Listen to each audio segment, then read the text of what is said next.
Hello, my name is Michael Mills, and I'm one of the Senior Business Development Specialists with TouchStone Business Systems. I've prepared for you a tutorial focused on how to create a process-dependent business. A business that runs smoothly, profitably, just as you expected it would. A business that doesn't depend on you always having to be there to do the work.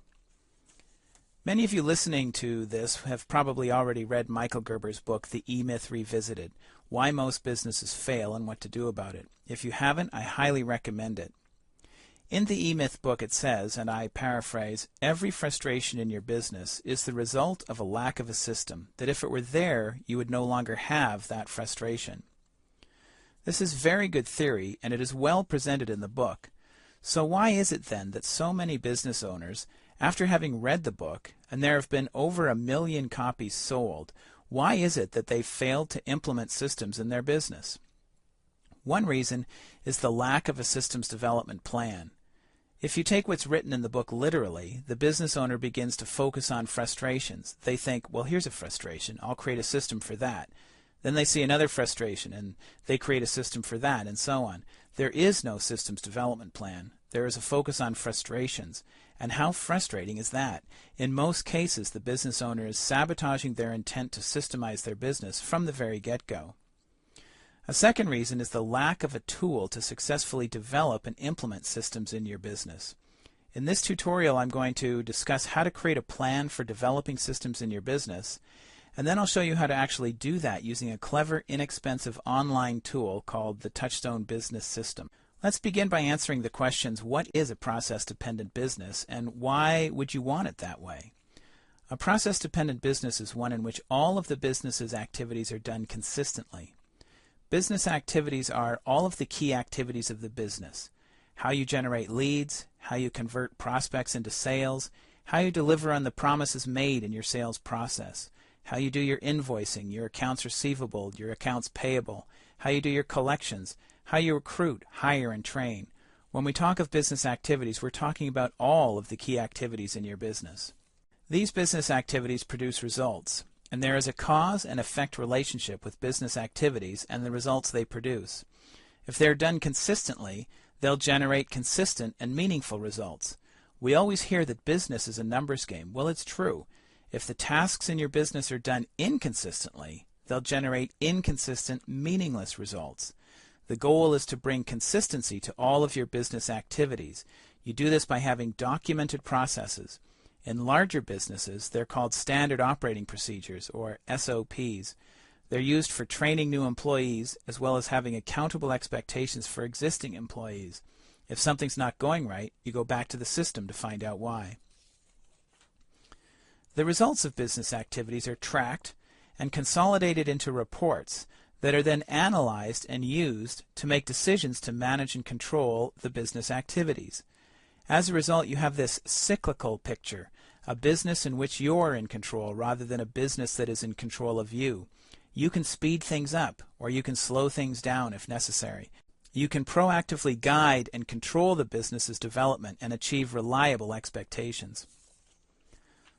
So let's begin with the first thing that's missing that can help you systematize your business. A systems development strategy. There are 5 steps to creating this plan. The first step is to identify all of the tasks of your business. Don't worry about documenting these processes at this point. Your first step is simply to understand the scope of the project. What are all of the systems that need to be built? For example, ask yourself, how do we get new clients? Your answer might be, well, word of mouth, referrals. We do some direct mail. We do a monthly newsletter. And we do some cold calling. When we reach a qualified prospect, or when they contact us, we schedule an appointment so we can start building a relationship and determine their needs and their pain. Then we prepare an estimate, call them back, schedule another appointment to present the proposal, and then we close the sale or continue with a following up process. That's pretty easy, right? What have you discovered? You've discovered that you have a referral system, a direct mail system, a newsletter system, a telemarketing system, an appointment scheduling system, a needs identification system, a proposal presentation system, a contract completion system, and a prospect follow-up system. These are all of the existing systems in your business. They're not yet written down, but they will be. the first step is simply to create the systemic structure of your business, a picture of your business in terms of its systems. Okay, so now you've listed most of the sales systems. What's the best way in defining the rest of the processes in your business?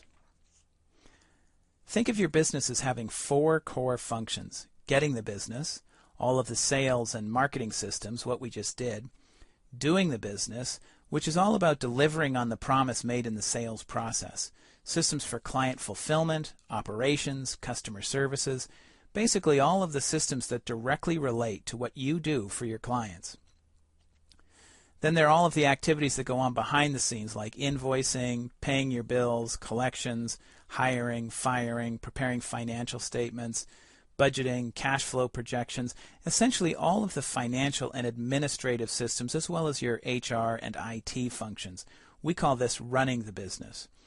And finally, the strategic systems for managing and leading the business from where you are today to where you want to get to, the category that we call guiding the business. Just as we did with sales and marketing or getting the business, think of each of these 4 key functions separately and consider all that you do in each specific area. Just list all of the tasks, as many as you can think of. Remember, this step is simply about identifying and naming all of the systems in your business so you can begin to understand the scope of the project ahead of you. While you can do this on your own, TouchStone Business Systems has created a quick and easy method for completing this step. Their TouchStone tool has a library of process names, so once you register for an online account, you can access their systems library and pick and choose from an extensive list of processes to help you fill out your own infrastructure of systems. I thought I would log into a new TouchStone account to demonstrate how easy this is to accomplish.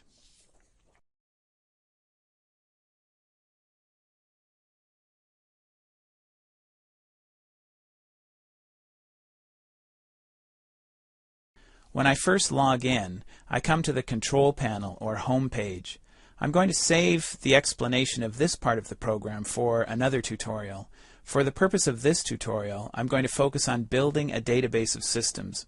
I'm going to click on the tab marked 4 Functions, and I'll start building a list of my sales systems, or what TouchStone categorizes as getting the business. When I click on this core function, I'm presented with 2 sub-functions or subcategories. I can either keep these categories, or I can change them or add to them. This section is completely customizable and will depend on what it is that you do in your business to generate and convert sales. I'm going to edit what is presented to me here and add a third because this makes the most sense to me for my business. To begin then, I'm going to edit the sub-function called Marketing and change it to Target Market Development. To do this, I will move my cursor over the term sub-function on the title bar. I'll choose to edit a sub-function, and I'm going to rename the term Marketing to Target Market Development.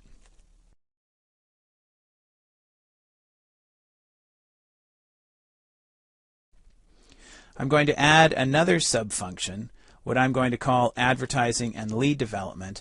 And again, this is simply because when I think of getting the business, I like to have 3 different categories of sales and marketing systems. Target market development, which is really the research side of sales, a set of systems for trying to figure out who are my best prospects, how do they think, where are they located, and what can I say to attract them. These systems help me to develop a targeted message to a specific group of people. When I put that message out there in the appropriate channel, that's advertising and lead development, which I anticipate will attract my best prospects. When these prospects call me, I convert them into clients. I sell them, and this is what I call sales conversion. Okay, now I'm going to click on the Systems library here. I'm going to choose the General Processes library. To begin with, I'm going to focus on Target Market Development. I'm going to select the proper sub-function, Target Market Development, and then I will choose systems from the library that are applicable to this sub-function. For example, I'm going to choose the systems named Target Market Development, Trading Area, and Website Maintenance and Development. All these are systems that I need for understanding my best prospects, my best opportunities. I click on Add, and these systems are now saved in the Target Market Development subcategory or sub-function of my TouchStone application. Now I'm going to go back up to the Systems library and again choose General Processes, This time I'm going to download systems for advertising and lead development. I'll need to change the subfunction name to advertising and lead development, and then I'll think of all of the processes I do to generate interest in my business. Processes like direct mail, newsletters, sponsored search. I have strategic alliances, and I have a referral process. These are the systems I use for advertising and lead development. I'm going to save those, and you'll see that it puts them in the appropriate subfunction. Finally, I'm going to add the systems I use for converting leads into sales. Again, I'm going to go up to the title bar, place my cursor over the Add from Systems Library term, and choose the General Processes Library. I'm going to change my subfunction to Sales, and then I'm going to pick specific sales systems. When we sell, we do a consultative selling process. We often have contracts and proposals. We qualify our leads at the very beginning of the process, and we do sales follow-up. We report on our sales indicators, and we schedule appointments for sales presentations. And we have sales response modules for handling objections. As you can see, I can choose any of these different processes and add them to my own TouchStone account, and I can always come back to the library and add more systems at a later date. Once you've reviewed all the systems in the list in their General Processes library, consider other processes that you're currently doing that may be unique to your business or the way you simply do things. Chances are there are systems that are part of your business that are not in this general list of systems.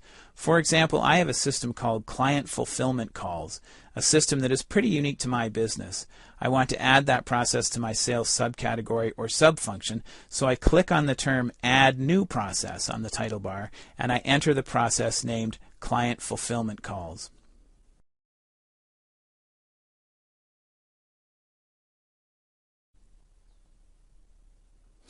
This is then saved and stored in my sales area. And there you have it. In a matter of minutes, I've roughed up all of the systems I have for getting the business. Next, I would carry on with each of the other 4 core functions. I would click on the 4 Key Functions tab, and then I would drop into each of these other 4 core areas until I had completely identified all of the systems in my business.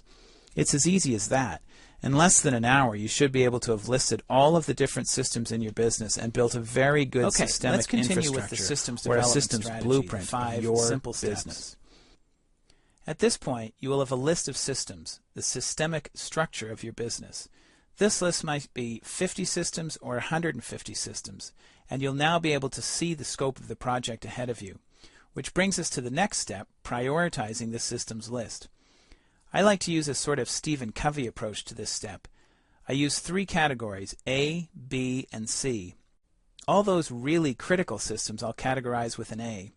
Those systems that if they never got documented, it wouldn't be really the end of the world, I categorize as C.